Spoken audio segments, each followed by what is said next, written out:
नमस्कार, स्वागत है आपका बिहार समाचार में। एनडीए में कभी भी टूट हो सकती है, बिहार सरकार कभी भी गिर सकती है। देखिए, जीतन राम मांझी ने अब सरकार गिराने की धमकी दे दी है। तो वहीं बिहार सरकार ने अब छात्रों के लिए एक बड़ा ऐलान कर दिया है और साथ ही मजदूरों के लिए एक बड़ी खबर निकल के आ रही है। तो वहीं तेजस्वी यादव ने अब पटना लौटते ही नीतीश कुमार पर बड़ा आरोप लगा दिया है।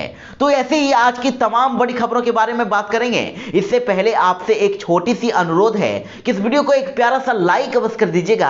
आपका एक लाइक करना ही हमारी मेहनत का फल होता है। तो चलिए शुरुआत करते हैं आज की पहली और बड़ी खबर से। तेजस्वी यादव फिर से पटना लौट आए हैं और अब फिर से उन्होंने मुख्यमंत्री नीतीश कुमार पर निशाना साध दिया है। तेजस्वी यादव ने मीडिया से बात करते हुए सबसे पहले मुख्यमंत्री नीतीश कुमार की समाज सुधार अभियान पर हमला बोला है। तेजस्वी यादव ने पटना उतरते ही नीतीश कुमार के समाज सुधार अभियान पर तंज कसते हुए कह दिया है कि मुख्यमंत्री नीतीश कुमार जिस तरीके से शराबबंदी को लेकर बयान दे रहे हैं वह पूरी तरीके से हास्यास्पद है। मुख्यमंत्री नीतीश कुमार की बातों से हंसी आती है। मुख्यमंत्री कह रहे हैं कि शराब पीने से एड्स होता है। तेजस्वी ने कहा कि शराबबंदी कानून पहले से ही लागू था, लेकिन नीतीश कुमार शराबबंदी की ढील पीट रहे हैं। उन्होंने कहा कि मुख्यमंत्री नीतीश कुमार समाज सुधारने की बात करते हैं तो समाज में अनेक बुराइयां हैं, सरकार में कमियां हैं, प्रशासनिक अराजकता है, गरीबी कौन मिटाएगा, बिहार को आखिर कौन बढ़ाएगा, विशेष राज्य का दर्जा कौन दिलाएगा, बिहार में बेरोजगारी का मुद्दा है तो ये सब मुख्यमंत्री नीतीश कुमार को ही तो ध्यान देना चाहिए। तेजस्वी यादव ने कहा कि नीतीश कुमार ने क्या काम किया है वह बिहार की जनता ने चुनाव के मैदान में ही नीतीश कुमार को बता दिया है और इसीलिए तो नीतीश कुमार की पार्टी तीसरे नंबर की पार्टी बनकर रह गई है। तेजस्वी यादव ने कहा कि सरकार का पूरा सिस्टम ही फेल हो गया है। जीतन राम मांझी की पार्टी ने बीजेपी को धमकी दे दी है कि अगर हिम्मत है तो समर्थन वापस लेने को कह दें। दरअसल बीजेपी से बिहार के मंत्री नीरज कुमार बबलू ने जीतन राम मांझी को संन्यास लेने को कह दिया था। उन्होंने यह कह दिया था कि मांझी पर उम्र का असर हो गया है, उनका बेटा भी नीतीश सरकार में मंत्री है और इसीलिए अनाप शनाप बोलने से उन्हें बचना चाहिए। जीतन राम मांझी को संन्यास लेकर राम नाम जपना चाहिए। तो इस बयान के बाद अब हम पार्टी के द्वारा सीधे बीजेपी को धमकी दे दी गई है। उन्होंने नीतीश सरकार को गिराने की बात कह दी है और हम पार्टी से दानिश रिजवान ने कह दिया है कि मांझी ने अपने 4 विधायकों का अगर समर्थन वापस ले लिया तो नीतीश सरकार कहीं के नहीं रहेगी, नीतीश सरकार गिर जाएगी और नीरज सिंह बबलू मंत्री नहीं रहेंगे बल्कि सड़कों पर आ जाएंगे। इसलिए नीरज बबलू को बयानबाजी करने से पहले 20 बार सोचना चाहिए। उन्होंने कहा कि फिलहाल सरकार के पास विधायकों की तादाद कम है और कुछ दिन पहले 2 विधायकों का देहांत होने पर सरकार को चुनाव प्रचार के लिए पूरी ताकत लगानी पड़ गई थी और अगर 4 विधायक हट जाने के बाद बिहार सरकार के लिए क्या सब कुछ करना पड़ेगा इसका मंत्री को अंदाजा नहीं है। और इसके साथ ही उन्होंने कहा कि मांझी समाज तो रोड किनारे रहने वाले लोग हैं, सड़क पर आ जाएंगे तो कोई फर्क नहीं पड़ेगा, फर्क तो उन्हें पड़ेगा जो आलीशान कोठियों में रहने वाले हैं। जब उन्हें निकलना पड़ेगा तो उन्हें समझ में आ जाएगा। तो अब सीधा सीधी जीतन राम मांझी की पार्टी ने भाजपा को खुली चुनौती दे दी है कि अगर हिम्मत है तो समर्थन वापस लेने को कह दें, हम पूरी सरकार गिराने की हिम्मत रखते हैं। बिहार में पढ़ने वाले स्टूडेंट्स के लिए बड़ी खबर है। बिहार सरकार ने अब इंटर पास छात्र छात्राओं को पैसे देने का ऐलान कर दिया है। बिहार के छात्र छात्राओं के लिए राज्य सरकार ने खजाना खोल दिया है और इंटर पास करने वाली छात्राओं और सामान्य वर्ग से आने वाले छात्रों के लिए प्रोत्साहन राशि जारी कर दी है। तो अब मुख्यमंत्री कन्या उत्थान योजना के तहत 2021-22 में इंटर की परीक्षा उत्तीर्ण करने वाली अविवाहित छात्राओं को प्रोत्साहन राशि के तौर पर 25,000 रुपए बिहार सरकार देगी और ये राशि सीधा छात्राओं के अकाउंट में ट्रांसफर की जाएगी। तो वहीं 9वीं और 10वीं के सामान्य वर्ग के छात्र छात्राओं के बीच छात्रवृत्ति का वितरण किया जाएगा और इसके लिए 30 करोड़ रुपए जारी की गई है। तो वहीं आपको बता दें कि छात्रवृत्ति वैसे छात्र छात्राओं को ही दी जाएगी जिनकी वार्षिक पारिवारिक आय 1.5 लाख से कम है। तो इधर बड़ी खबर आ रही है कि अब तेजप्रताप यादव मुसीबत में फंस गए हैं, वे जेल जा सकते हैं। थाने में उनके खिलाफ एफआईआर दर्ज कर दिया गया है। जी हां, तेजप्रताप यादव पर लगाया गया आरोप गंभीर है और जिसमें उन्हें जेल की भी सजा हो सकती है। दरअसल तेजप्रताप यादव पर 2020 में हुए बिहार विधानसभा चुनाव में गलत शपथ पत्र देने और अपनी संपत्ति छिपाने का आरोप लगा है और उनके खिलाफ अब बुधवार को रोसड़ा थाना में एफआईआर दर्ज करा दिया गया है और चुनाव आयोग के निर्देश पर ही ये एफआईआर दर्ज कराया गया है। आयोग का निर्देश मिलने के बाद हसनपुर विधानसभा के निर्वाचित पदाधिकारी और समस्तीपुर के प्रभारी भूमि सुधार उप समाहर्ता एसडीओ ब्रजेश कुमार ने एफआईआर दर्ज कराया है और उन्होंने दर्ज एफआईआर में कहा है कि 2020 के विधानसभा चुनाव के सेकेंड फेज में तेजप्रताप यादव ने 13 अक्टूबर 2020 को 140 हसनपुर विधानसभा क्षेत्र से राजद के उम्मीदवार के तौर पर नामांकन पत्र दाखिल किया था और नामांकन के दौरान तेजप्रताप यादव ने शपथ पत्र देकर अपनी संपत्ति का ब्यौरा दिया था और तेजप्रताप यादव द्वारा शपथ पत्र में दिया गया संपत्ति का ब्यौरा गलत निकला है। तो ऐसे में अब तेजप्रताप यादव पर मुसीबत आ गई है। तेजप्रताप यादव फंस गए हैं और उन्हें अब जेल भी जाना पड़ सकता है। देखिए, एक तरफ जहां मुख्यमंत्री नीतीश कुमार समाज सुधार यात्रा निकाल रहे हैं, नीतीश कुमार अपने शराबबंदी कानून को महात्मा गांधी के विचारों से जोड़ रहे हैं, तो वहीं दूसरी ओर अब चीफ जस्टिस ऑफ इंडिया ने नीतीश के शराबबंदी कानून को दूरदर्शी बता दिया है। जस्टिस रमना ने कहा है कि इसके कारण कोर्ट में मुकदमों का ढेर लग गया है। तो वहीं इसी को लेकर अब राजद ने भी बड़ा बयान दे दिया है। राजद के राष्ट्रीय उपाध्यक्ष शिवानंद तिवारी ने कहा है कि मुख्यमंत्री नीतीश कुमार शराब का बोतल पकड़ने के लिए बिहार में टूर कर रहे हैं और इधर लोग हंस रहे हैं कि बिहार असेंबली में खाली शराब की बोतलें मिल रही है और बिहार के शीर्ष पदाधिकारी डीजीपी और नीतीश बाबू शराब की बोतलें ढूंढने में लगे हैं। उन्होंने कहा कि यह भी एक तरह की मानसिक बीमारी ही है। मुझे लगता है कि नीतीश कुमार के अंदर जो नशा है वह शराब से भी ज्यादा खतरनाक है।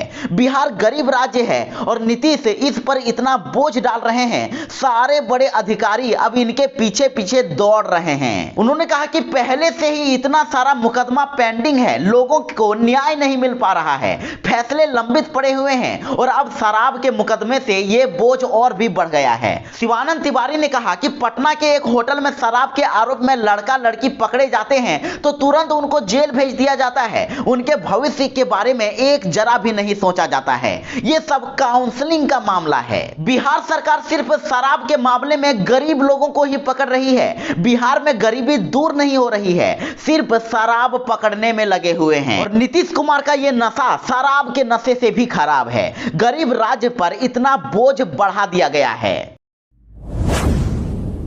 तो अब मुख्यमंत्री नीतीश कुमार ने अब एक बड़ा फैसला ले लिया है। उन्होंने अब मास्क लगाने को जरूरी बता दिया है। देश में ओमिक्रॉन के मामले में तेजी से इजाफा हुआ है और तीसरी लहर की आशंका को देखते हुए मुख्यमंत्री नीतीश कुमार ने यह बड़ा फैसला किया है और अब बिहार सरकार ने अधिसूचना जारी करते हुए राज्य के सभी पार्कों और जैविक उद्यानों को 31 दिसंबर से 2 जनवरी तक बंद रखने का फैसला कर लिया है और इसके साथ ही यह तय हो गया है कि अब ना तो न्यू ईयर का जश्न पटना जू में मन पाएगा और ना ही राजधानी के किसी अन्य पार्क में ही मनाया जाएगा। तो वहीं आपको बता दें कि इसके साथ ही बिहार सरकार के द्वारा एक नया आदेश भी जारी किया गया है। अब किसी भी तरह के सामाजिक, राजनीतिक, कल्चरल, खेलकूद, शैक्षणिक और धार्मिक आयोजन में शामिल होने वालों के लिए मास्क जरूरी कर दिया गया है और इसके साथ ही आयोजक के लिए एसओपी का पालन अनिवार्य कर दिया गया है। यानी कि अब से आपको फिर से कोरोना गाइडलाइंस का पालन करना होगा, मास्क लगाना होगा, नहीं तो आप पर कार्रवाई भी हो सकती है। बिहार के फैक्ट्रियों में काम करने वाले दूसरे राज्यों से आने वाले मजदूरों के लिए बड़ी खबर है। बिहार सरकार ने उनके लिए खास सुविधा कर दी है। दरअसल नीतीश सरकार ने अब बिहार की फैक्ट्रियों में दूसरे राज्यों से आने वाले प्रवासी कामगारों को विशेष सुविधा देने की व्यवस्था कर रही है और अब श्रम संसाधन विभाग अंतर्राज्यीय प्रवासी कामगारों के लिए कई सुविधाएं उपलब्ध कराएगा। प्रवासी कामगारों की सुरक्षा, स्वास्थ्य की जिम्मेदारी फैक्ट्री के मालिक उठाएंगे। विभाग ने कह दिया है कि अगर फैक्ट्रियों के मालिक दूसरे राज्यों के कामगारों को अपनी फैक्ट्री में काम करने के लिए रखेंगे तो उन्हें उस श्रमिक को घर आने जाने का भाड़ा देना पड़ेगा और घर आने जाने के लिए यात्रियों के लिए किराए के रूप में एक मुश्त राशि देनी होगी और ये राशि ट्रेन में स्लीपर से कम की नहीं होगी। विशेषकर साल भर में एक बार उन प्रवासियों को घर आने जाने का किराया तो मिलेगा ही। इनकी सुरक्षा सुनिश्चित करने के लिए सरकार अलग से एक टोल फ्री नंबर भी जारी करेगी। वहीं आपको बता दें कि ये सुविधा वैसे कामगारों को ही मिलेगी जो एक साल के 6 महीने यानी कि 180 दिन कम से कम संबंधित प्रतिष्ठान में काम कर चुके हैं। और प्रवासी कामगारों को यात्रा भत्ता साल में एक बार ही मिलेगा। और अगर प्रवासी कामगार बिना यात्रा भत्ता लिए ही फैक्ट्री बदल लें और नए प्रतिष्ठान में 6 महीने का काम पूरा कर लें तो उन्हें उसे यात्रा भत्ता का लाभ नए प्रतिष्ठान से ही मिलेगा। और साथ ही उनके लिए एक टोल फ्री नंबर यानी हेल्पलाइन नंबर की भी सुविधा रहेगी, जिसमें प्रवासी कामगार के परिजन शिकायत भी कर सकते हैं और साथ ही कोई हेल्प भी ले सकते हैं। तो इधर तेजस्वी यादव ने अब मुख्यमंत्री नीतीश कुमार पर तंज कसा है। उन्होंने मुजफ्फरपुर बालिका गृह कांड को लेकर नीतीश कुमार पर निशाना साधा है। मुख्यमंत्री नीतीश कुमार समाज सुधार यात्रा निकाल रहे हैं, तो अब इसको लेकर विपक्ष लगातार उन पर निशाना साध रहा है। दरअसल मुख्यमंत्री नीतीश कुमार कल मुजफ्फरपुर में समाज सुधार यात्रा पर थे, तो अब इसको लेकर तेजस्वी यादव ने उन पर निशाना साधा है। उन्होंने कहा कि मुजफ्फरपुर ही वही जगह है जहां पर बालिका गृह कांड हुआ था।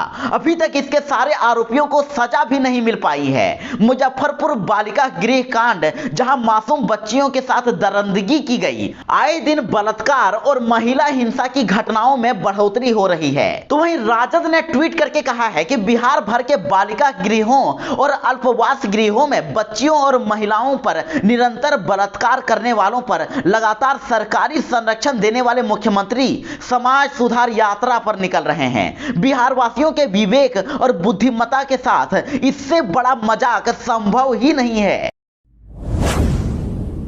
बिहार के सभी शिक्षकों के लिए एक बड़ी खबर आ रही है। अब शिक्षा विभाग ने बड़ा ऐलान कर दिया है। शिक्षक के पद पर चयनित अभ्यर्थियों को अब 25 फरवरी को ही ज्वाइनिंग लेटर दे दिया जाएगा। जी हां, बिहार के प्रारंभिक विद्यालयों यानी कि जिसमें कक्षा 1 से 8 की पढ़ाई होती है, उनके चयनित शिक्षक अभ्यर्थियों को एक साथ 25 फरवरी को ज्वाइनिंग लेटर सभी जिलों में दे दिया जाएगा। इसको लेकर शिक्षा विभाग ने बुधवार को सभी जिलों को आवश्यक तैयारी कर लेने का निर्देश दे दिया है। तो 25 फरवरी को करीब 50,000 शिक्षक अभ्यर्थियों को नौकरी मिल जाएगी। और बताया जा रहा है कि प्रमाण पत्रों की जांच के बाद बहाली की प्रक्रिया पूरी की जाएगी। तो वहीं जानकारी के मुताबिक छठे चरण के प्राथमिक शिक्षक के नियोजन में 94,000 से अधिक प्राथमिक और मध्य विद्यालय के शिक्षकों की बहाली की जानी है।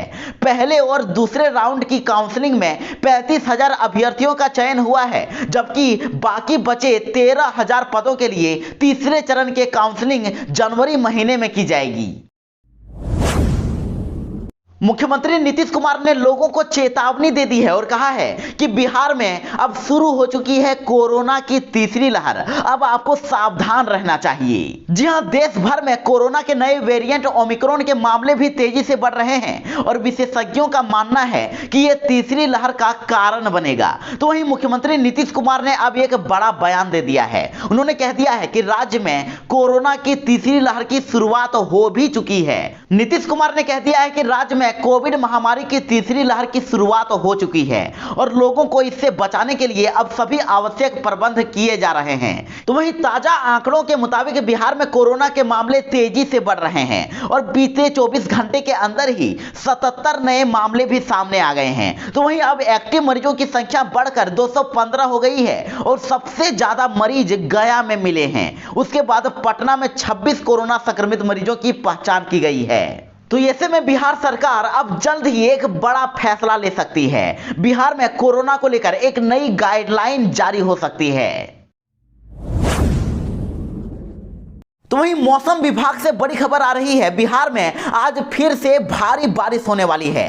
कई जगहों पर मौसम ठंडा रहेगा। 2 दिनों तक कोल्ड डे रह सकता है। जी हां, बिहार में मौसम ने एक बार फिर से अपना रंग बदल दिया है। अब बिहार में फिर से आज बारिश होने वाली है, जिससे काफी ठंड भी बढ़ जाएगी। तो वहीं आपको बता दें कि बिहार में जिन जिलों में आज बारिश होने की संभावना है वे जिले हैं औरंगाबाद, गया, जहानाबाद, नालंदा, नवादा, पटना, जमुई, कैमूर, बक्सर और अरवल। इन जिलों में आज बारिश के साथ ही बिजली भी चमक सकती है। तो अब इसको लेकर मौसम विभाग की ओर से लोगों को घर से बाहर नहीं निकलने को कहा गया है। लोगों से ये आग्रह किया किया गया है कि वे सतर्क रहें और सावधान रहें, और जब बिजली कड़के तो खुले में अगर रहें तो जल्द से जल्द किसी पक्के मकान की शरण ले लें, ऊंचे पेड़ और बिजली के खंभों से दूर रहें।